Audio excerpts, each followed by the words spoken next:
So we were brought up to have this feeling of complete security within a hierarchical cosmos with the big boss God on top. But the big boss God was intimately connected with our daily lives. We lived under the shadow of this great cathedral. We did nothing. We had no assemblage, no meal without a preliminary grace.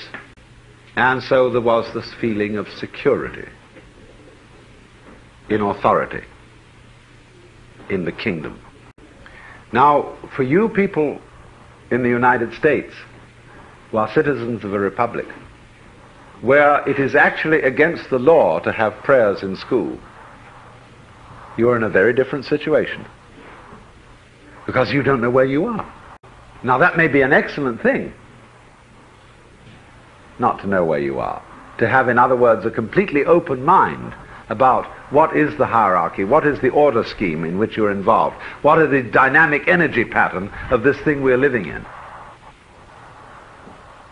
But initially, it results in an enormous amount of confusion, especially when a very large number of citizens of this republic believe that the universe is a monarchy. And that leads to an inner conflict.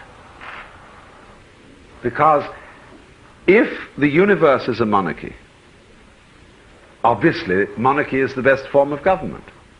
How then can you have the nerve to say that a republic is the best form of government? And this conflict goes throughout American legal institutions and underlies today the conflict between the new boys and girls and the old boys and girls. I say old boys and girls because there are young people today under 30 who are still essentially dad's boys.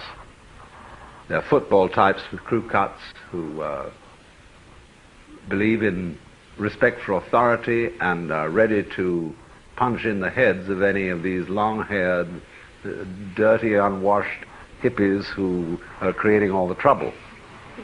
See, the difficulty here is that there are too many people, too many young people especially, and all nations, that whenever they got too many young people, tend to find ways of getting rid of them, and very brutal ways.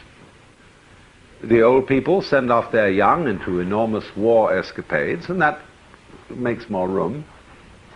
And if it isn't a war, they find methods of identifying an enormous number of young people as subversive, revolutionary, or whatever, and they put them into concentration camps and starve them to death.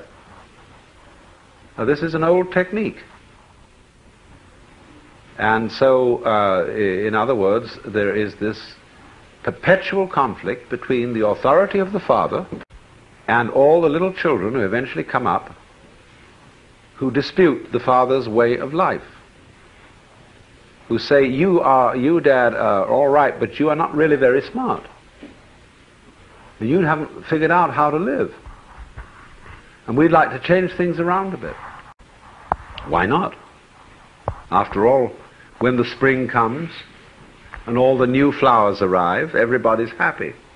They say, spring again, isn't that great? And they go out and walk and sniff the blossoms and see all the new life coming up.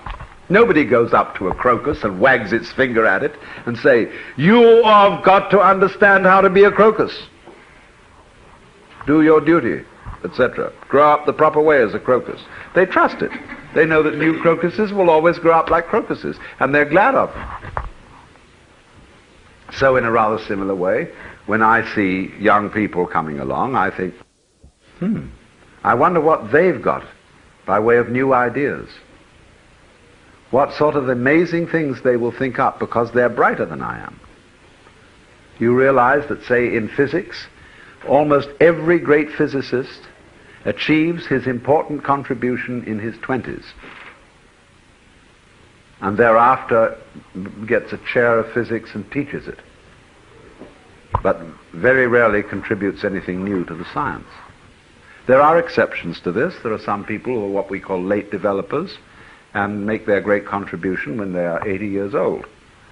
But generally speaking, it is the young ones who bring out the new ideas, because one is not simply young and vigorous in body, but also young and vigorous in mind. And therefore the young must be trusted, because that's where the new energy is coming from. That's the force coming up from below. And if you bang on it and tell it what to do,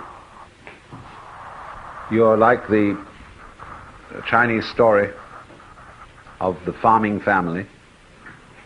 And one evening at dinner, one of the boys came in late.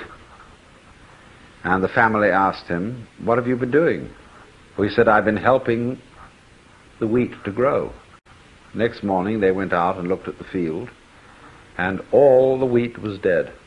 Well, how did you help it to grow? Well, naturally, he said, "I went round to each stalk and pulled it up a little." You know, bring you up.